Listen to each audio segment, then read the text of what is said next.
Good Morning Northwest Morning Sprint is brought to you by Bill's Heating and Air Conditioning. It is now 6:53, time to get you ready to take on your Friday in the morning sprint. Destiny Richards has an idea on how you can make your own personalized home decor.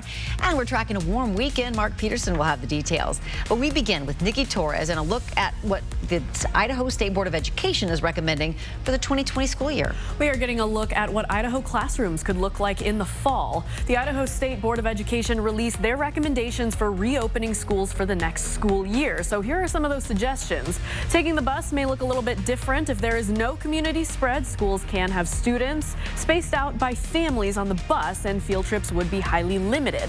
Bus drivers and students are encouraged to wear a face mask, but it is not required. However, once they get into Category 2, where there is some community spread, bus drivers would be required to wear a mask, and field trips would no longer be allowed. When it comes to the classroom, the framework says in Category 1, teachers can teach in person, though if there is some community spread, it would require schools to offer virtual learning for high-risk students. As far as eating in schools, there are a few possibilities. Students could eat in the classroom instead of the cafeteria, and lunch periods may be longer to allow time for staggered lines to get food, or schools may look into serving prepackaged meals to avoid students lining up to be served.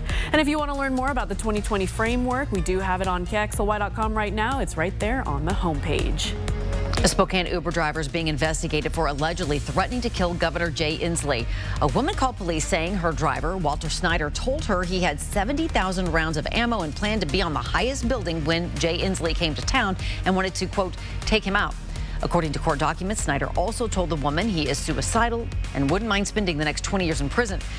Police searched Snyder's apartment and found several guns and learned he is a convicted felon. He was arrested for having those firearms. Snyder has not been charged yet with threats against the governor. All right, good morning, everybody. As you head out the door in our first alert weather, you're going to find temperatures that are going to be into the mid-60s, sunshine, northwest satellite radar showing everything continues to move out. We're going to have a clear sky. It's looking pretty nice. And our highs today are going to be around 80 degrees. Look for mid-80s into Moses Lake. And we're going to see that also into Lewiston and Yakima. Board and Brush is a DIY studio here in Spokane where you can make your own personalized home decor, and they also have some at-home kits if you're not comfortable coming in for the in-person workshops. They've got them for kids as well as adults. All you have to do is go on their website to order, purchase, and pick up. And right now on KXLY.com, we have a link to tell you all about those in-person workshops as well as these at-home kits and even some backyard games they have. Just go to our website and see the story right now. And coming up next on Good Morning America, surprise summer sales. The competition between major retailers is heating up nationwide, including a jostle to compete with Amazon. This means big savings for customers. The latest information on the search for Glee actress Naya Rivera.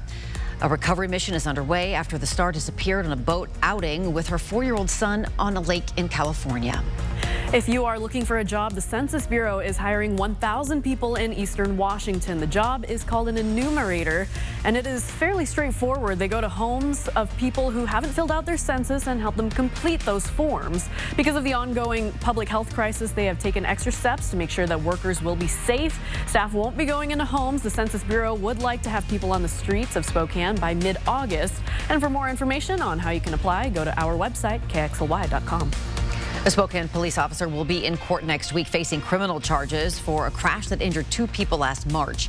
An investigation by the Washington State Patrol found that Officer Michael Bruner was going more than double the posted speed limit seconds before crashing into a car outside Deaconess Hospital. Bruner was hurt and taken to the hospital. The driver of the other car, James Collins, suffered a broken rib and collarbone and was extricated. His wife needed staples in her head. Their lawyer accuses Spokane police of a cover-up, saying officers initially wrote the couple a ticket instead of investigating Bruner. Bruner is scheduled to appear in court next week. He is charged with 2 counts of vehicular assault. Spokane School Board member Kevin Morrison is resigning from his post.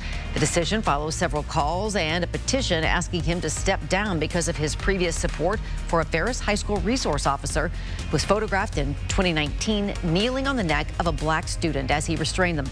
However, Morrison said he was not influenced by that petition. Instead, he said, unexpected personal reasons and, quote, a growing sense that the majority of the board preferred to work outside of normal process and engagement with our community.